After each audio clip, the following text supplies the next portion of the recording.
Nick Rutter from McKees 37. Today I have Yvan Lacroix in the Trademark Garage. Yvan, good to see you. Likewise, sir. Yvan is a detailing expert that has been detailing for over 40 years. Yeah. Right? And besides knowing how to detail himself, and he's taught thousands of people the last 40 years, now he's focusing on the business aspect with your YouTube channel. Is that correct? Exactly. And I wouldn't go as far as saying an expert. I'm just an old guy that's been around the block a few times. But you know how to make this shiny. Yeah, I do. But yeah, so we're going to make this shiny today, but with a product that was actually brought to this table because of me. Yes, yeah, you have some input. Yvan knows a lot about different products. He's worked with some of the world's largest, most respected car care companies. And now he's been using McKees 37 products at his classes the last couple of years. Yeah. You still teach traditional hands-on classes, right? Oh, yes, definitely. You know, you showcase the tools and the products and the processes. And when Yvan was here a couple of years ago, before the COVID-19 pandemic, you know, shut the whole world down. Yeah. Yvan said, "Hey, Nick, you guys really need to come out with a sprayable polish." So, got our chemists working hard on it. A few months later, I sent you a sample. Right. And boom, we had a brand new product. Our spray correcting polish was born. Right. And you know, the name correcting polish is very apt because it has more cut than a traditional polish, but it still finishes down beautifully. Great, yeah, exactly. And when you're preaching efficiency, exactly, like you do, you want to save yourself room on your shelf because you don't want to have a million products that overlap. So, in our line, we have our complete swirl remover, which is an aggressive cut. Right. We have our complete finishing polish, which is a fine cut, and those two are phenomenal. We actually won Best of Show at Amelia Island last year. Beautiful. Our detailer, Rick, used both of those and took home that award. And then in between, for you detailers, the spray correcting polish gives you great cut as well as a great finish. Yeah, and it's, you know, for a one-step type job, it's great. It's just spectacular. Leaves no oily residue on the vehicle, no harsh solvents in it, so you're not filling anything. You're actually correcting and you're actually cutting. Yeah, so and the reason, you know, that you want to use such a product, and you'll see here with the footage, like on the hood of this Fiat, is over time you get swirl marks, you get scratches, you get water spots. Exactly. And all of these products, they're like anti-aging cream for the paint. Okay, so they mechanically abrade the surface without taking too much. No. Because this is not caveman abrasive technology. If you feel any of these, they actually feel like a hand lotion exactly in your fingertips. So you're just taking off the very top layer, and it's so minor how much you remove that you really can't even measure it with a painting escape. And you know, over the years, detailing has evolved, detailing has changed. Yeah. You know, in the 70s, we wanted to cut the paint. And literally, we were cutting the paint. We were taking off a good layer of paint. With liquid sandpaper compounds. Yeah, exactly. Today, the clear coat on these vehicles is so minute, it's so thin, that you don't have the opportunity to cut on it many, many times. It's just, you know, once, maybe twice in the lifetime of the vehicle. So by preserving it and polishing it, not necessarily to perfection, but to what the customer is expecting, because we see stuff that a consumer will never see. Correct, and most consumers, they stand back 10 feet and they go, looks shiny. Exactly. Yeah. So we want to make shiny scratches. Oh, yeah, there you go. Yeah. You know, the deeper scratches, we're not going to go after them, because if you do go after them, you're actually damaging the vehicle. You're compromising the thickness of the clear coat by polishing and polishing and polishing. Yeah. So it's a big picture detail, and you'll see the swirls and scratches on the hood of this Fiat. Right now it's in pretty rough shape, but after we use the spray correcting polish, it's going to look much, much better. Right. And now let me ask you, Yvan, you know, traditionally we have liquids like this with a cap. Yeah. Why did you insist on a spray? A couple things. First of all, efficiency. It's faster, it's easier. Secondly is dosing. So when you tell people to put 3 drops on their pad, some people like me, I'm cheap, my drops are microscopic. Other people, put 4 watermelons on there. So, you know, they'll pull through 1 bottle on a hood, never mind the rest of the car. This one pull of the trigger, it doesn't matter who you are, it's the same amount coming out every time. Wow, so it's almost like using a measuring cup. Yes. You know, like when I used to scoop ice cream, my first job as a kid, and my scoop, you know, the boss would yell at me. My scoop was massive because I would scoop the way that my eyes would see, Yeah. actually more like my stomach would see. Right, exactly. So a real big scoop. It's like if you go to a Subway, Yeah. you know, if you get the person behind the counter, if it's a real petite young girl and she's 85 pounds, Yeah. her sub that she makes you is going to be really small. But if you get the big burly guy that goes to the gym 7 days a week, Yeah. it's going to be loaded with buffalo chicken. So Yeah, exactly. it's kind of like that. It's Right. portion control and Right. consistency. The other thing is, this pad, when you have 3 drops on it, when you first start up the machine, you only have 3 very small areas doing work. Yeah, that makes sense. Whereas when you spray it on, and I spray it on as the pad is rotating. So I don't stand back here and spray. Yep. I spray from here, very close, as the pad is rotating. Now I get a very even dispersion of the polish over the whole pad. So when I start polishing, I don't need to do the dab it on method to spread Yeah. it out. Yeah. It's just on and go. But that's what all the cool kids do. That's what all the cool kids do. But, you know, I've had a bad back for many years. Yeah, I can attest And to I that know too. you've had that. Yeah. And, you know, seeing the people polishing with this stance, no. Well, it looks cool for your Instagram profile photo. Oh, definitely. That's why. You know, with the light off on an angle, things like that. Definitely. Yeah. You know, for your Instagram profile, maybe your Facebook, TikTok these days. And we're just poking fun. So No, relax. exactly. Yeah.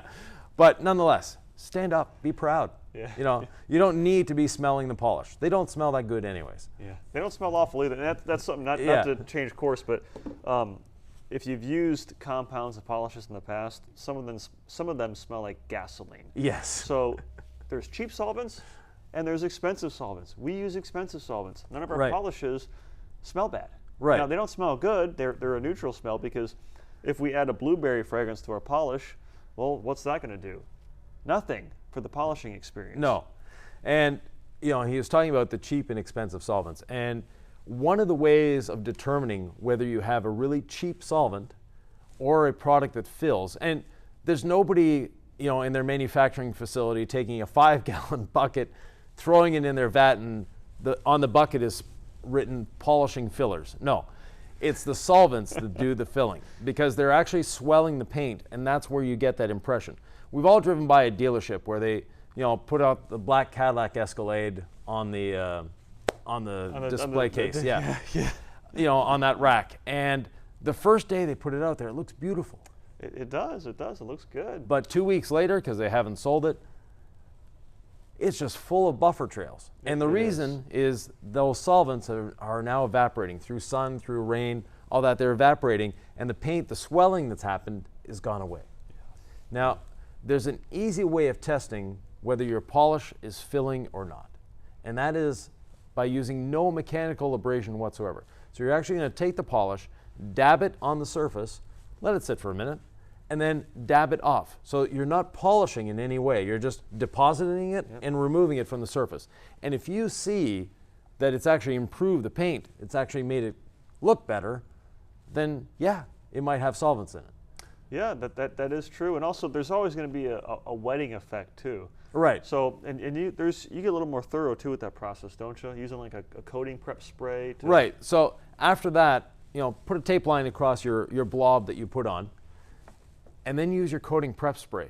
And that will tell you whether your coating prep spray is actually doing what you think it's doing. Is it actually removing those oils, and not oils necessarily, but solvents from the paint? If it isn't, then you need to step up your game a little. And that could be changing the prep solvent that you're using, or using an APC. Now the APC is like truth serum for polish residue. Yeah. You know, I've done classes where someone insisted on using another brand of polish. They brought it into the class and to show me how great it was. If your polish in one pass is going from something that looks like that to clean and shiny and perfect, no. It's doing other stuff. So what we did in that class is he polished one half of the hood, I polished the other half, and then we wiped it off with the prep. He was using rubbing alcohol, which rubbing alcohol needs to stay in your medicine cabinet. It has nothing to do with detailing, please. Just like Dawn needs to stay in your In your kitchen, cabinet. yes. Don't use it to wash your car. Right. Now, before I go on to explaining this, you're watching these videos, you need to subscribe to this channel. Yes. So please, just go down there, subscribe, maybe even hit that little notification bell. That way, every time Nick puts out a video, and he puts out a lot of videos, you'll get that. But now back to the subject. Back to our regular programming. Once you've done that, you wipe it off with your whatever you're using as a prep spray. Whether you're using diluted IPA, not the beer or the alcohol, whether you're using diluted IPA or a commercially available prep solvent, and some people use Body Shop solvent. Now, Body Shop prep solvent is meant to be used before painting a car. It's not meant to be used before coating or a sealant or a wax, because it's actually putting solvents into the paint, something we don't want to do. Yeah, that makes sense. Yeah, so that prep solvent that's designed for Body Shop use, not designed for detailer use. Makes sense, and that's a really volatile chemical anyway. It is, yeah. It's not a good mean, chemical to be around. It's not something you want to keep in your garage, near your kids or your pets. No. So it's best in a body shop. Yeah, not your garage. that's where it's designed for. Yeah. And so try wiping off that area that you know is full of fillers and see what you're using. Is it actually wiping off those fillers before you're putting that ceramic coating on? Yeah. Because if you're doing the whole vehicle, you can't tell. But by putting that tape line across and then one wipe of one prep solvent and, ooh, that did nothing.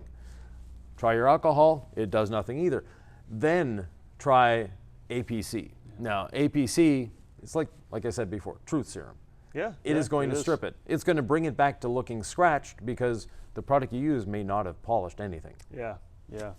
That's very true. And that's getting into this is what we're talking about. This is not something that you have to do. No. We're talking about how, number one, you guys that watch these videos, if you've watched this far, chances are you really like to get into the nitty gritty. Exactly. And that's what we're doing here. So we're not saying before you polish and ceramic coat your car, you have to sit there and do spots and rub with this. If you're using a reputable brand, even if it's outside of McKee's 37, if it's a reputable brand, it's going to be good stuff. We're talking about how there's companies that, number one, they use cheap solvents. And there's also the misconception, number two, that like your example earlier, at the car care factory, when you're mixing your big vat, I don't go, hey, Ivan, hand me the 5-gallon jug of fillers. No. It just doesn't work that way. So we're getting really into the nitty gritty here, but the big picture is using high quality polishing compounds to correct your paint. And Ivan, since he insisted we come out with a spray correcting polish, and we did, why don't you show me how to use it? Exactly. Now, the first thing I like to do is we need to start with a clean and lubricated pad. Yep. Now, there are a couple ways of doing that. The pad washer, made by Lake Country Manufacturing, Great and company. the polishing pad rejuvenator. Now, the polishing pad rejuvenator, we put half a scoop in the bottom here, and it's good to go. It's going to rejuvenate the polish. It's going to remove the polishing residue from the pad, but also remove the clear coat residue.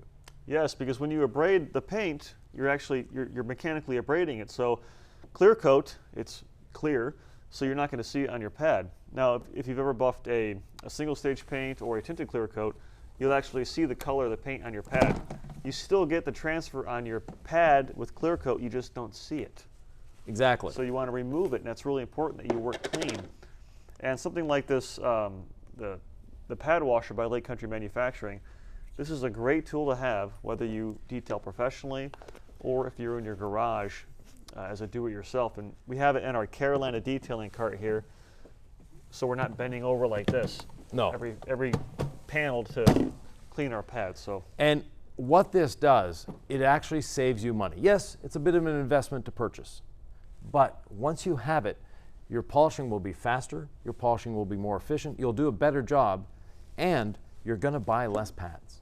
Yeah, that's true. You'll save a lot of money on pads because, these pads at, $10, $11, $12 a piece adds up. Exactly. It can be a tremendous expense. It's just like when you add you keep adding microfiber towels to your collection. Well, naturally, you want to use a microfiber detergent. Exactly. Okay? Or you buy an expensive car. And when I mean expensive, I don't mean $100,000. I mean $20,000 for a new Corolla. Yeah. That's still $20,000. Okay. Right. You buy wax to maintain your investment. It's the same thing. Exactly. So, to use the pad washer, very simple. You want to get a bit of that moisture into the pad, and then Turn the machine down.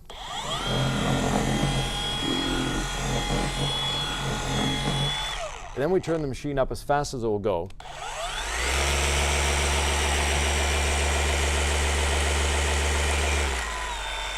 Now the gear-driven dual-action polishers tend to leave a bit more liquid in the pad. Yep. So I'm not a big fan of these. Now, I was waiting for that. yeah, I'm a fan of Flex. They make great tools, but this particular one is not my favorite. Yeah, he likes the XFE. He likes the long stroke. This is the XCE, which I'm an XCE guy.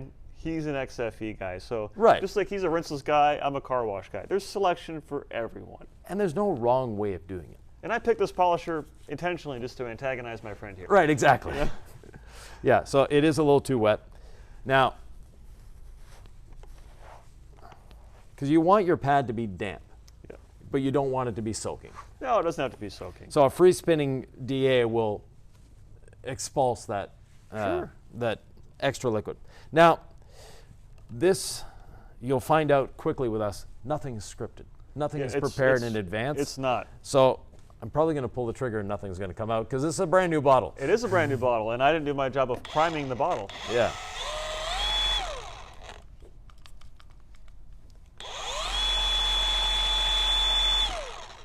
So there we go. Now we have a nice even layer over the pad.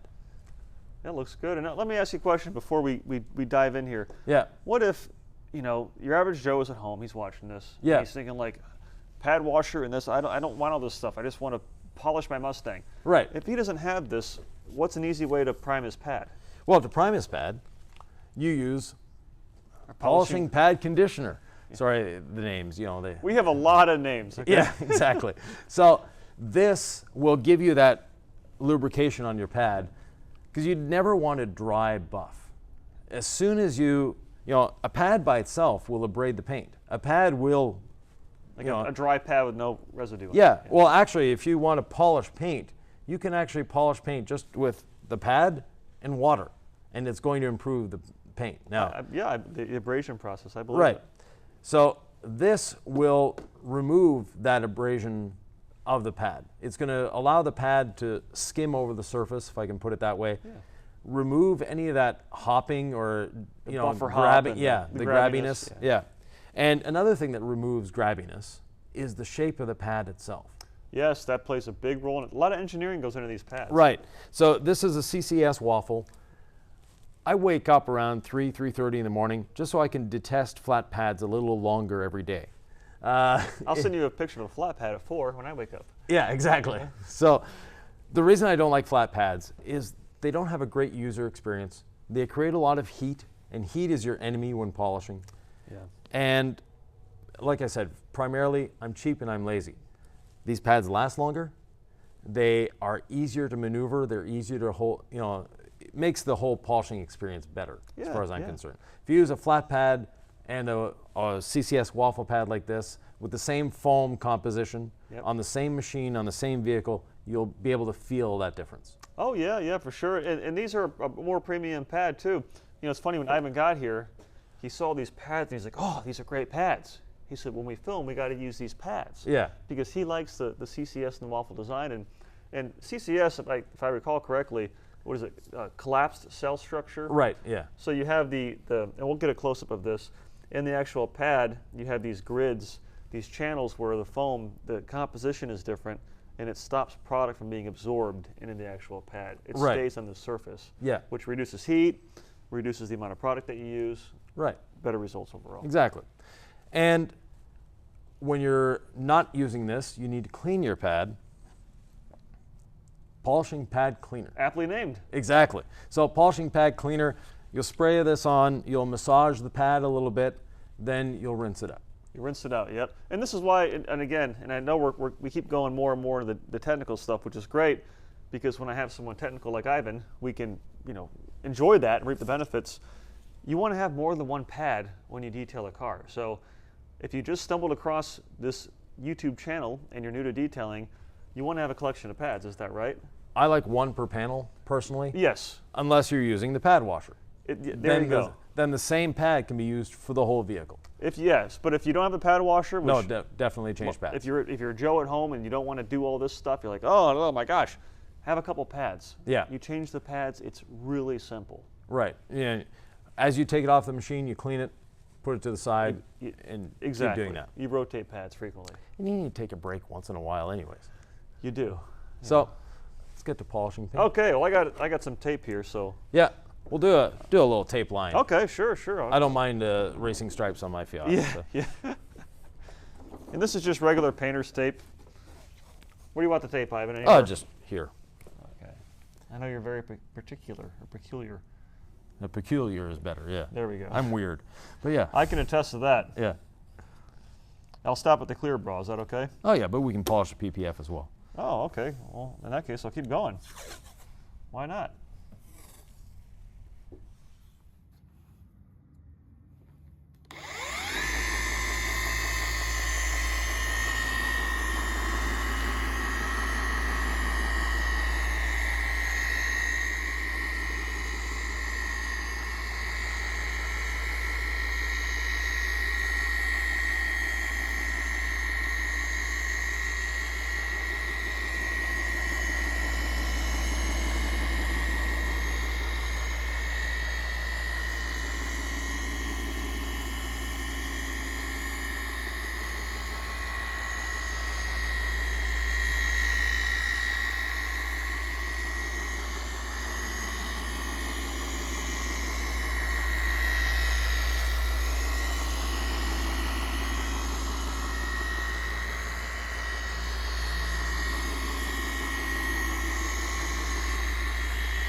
Now, normally, I wouldn't dry wipe anything because dry wiping, you risk putting scratches in. So I'll use a rinseless dampened towel as my primary way of doing it. Or if you want to save time, and this is your last step, use a spray wax, use a sealant, and you spray that on as your wipe-off lubricant, and at the same time, you've protected the surface. Yeah, that's a good way to save some time, absolutely. Yeah. Now, this polish wipes off with ease, very simply. No pressure, it's just coming off beautifully. And no, we don't have 100% correction. And That wasn't the goal. no, but now we have really shiny scratches. Yeah. And if we take this tape off,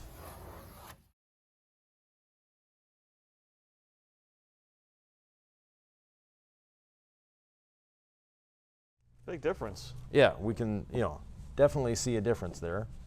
Yeah, the color, the clarity, the gloss, it's all been improved. And that's just with a one-step medium cut polish. Yes. If the goal was 100% defect removal, Right. we would use a traditional two-step process. Right, so we'll use the complete swirl remover and then polish it up with a complete finishing polish. Exactly, yeah. And this vehicle, too, this is actually, in terms of the wear on it, it's higher on the scale for something Definitely, like a yeah. medium correcting polish. But It's a 2012 Fiat that spends most of its life 3 feet behind a bus going 75 miles an hour down the highway. When we get somewhere, we live in a bus. We don't have a garage. We don't have all these amenities to clean our Fiat, so we actually take it through a car wash. Yep. And this is what happens when you take your vehicle through a car wash. Yeah, big difference, Ivan. Good job. And I noticed that you weren't at a high speed either. You like the No. low to medium speeds? Medium speed, I don't like creating heat. Okay. Heat to me is the enemy. It is, and heat also, if you work a polish too long, Right. and if it's too high of a speed or a combination of both, which most of us do, especially us men, it actually causes the polish to dry up, which is an issue for the paint. Exactly. And it makes it more difficult to wipe off. Right. So if the So- polish is difficult to wipe off, then You've overcycled it. You've worked There you it go. too long, and you've overheated it. Now Yes. you also notice how I was holding the machine. I was barely holding onto it. correct. Yep. The machine is there to do the work. You're It's just the there tool. to guide the machine. Yep. Exactly. You're the tool. It's the machine. Well, I'm not a tool. No, but yeah. And anything else you want to add before we wrap this one up? No, just don't be afraid of the tool. The tool is there to help you. It's a Yeah. tool. Yeah, you paid X amount of money for these tools. They're not cheap. And let it do the work. You're just there to guide it. Yep. Yep. If you press on it, if you're If it feels like you're working when you're polishing, you're doing something wrong. And you don't have to look cool while you polish either. Is that correct? A lot of people try and look cool, you know. Oh yeah. Well, cool. yeah. You know, there's the, Yes, you know. the polishing stance of. I can't see that close. You don't teach that in your classes? No, I teach to stand up. Never polish wider than your shoulders. Don't reach. You know, a bad back happens. This guy's only 33 years old and he's fighting a bad back. I know, right? So, which isn't a good thing. No, it's not. No. So guys, well, thanks for watching this video. If you have any questions, leave a note below in the comments box. Either myself or Ivan will respond to it, or both if you're really lucky. Yeah. And for more videos like this, subscribe to the McKees 37 YouTube channel. Click the like button. And Ivan, you got your YouTube channel as well. Yep, Detailers Business Academy. Just look for my face. Yeah, look for his face. You know, it's easy to find. It's easy to find. So take care, guys. God bless. And once again, if you have any questions, don't